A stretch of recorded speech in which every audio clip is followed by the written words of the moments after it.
আব্বু ওই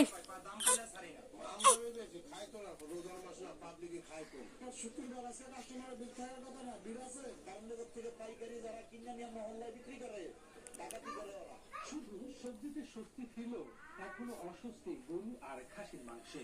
ব্রয়লার মুরগিও বিক্রি হচ্ছে 200 টাকার উপরে।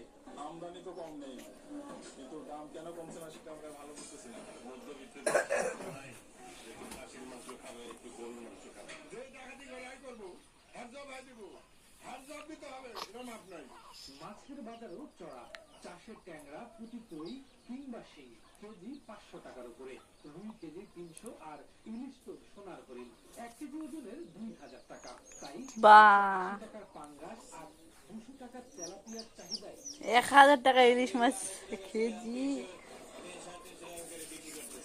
কি খাবি গুলা?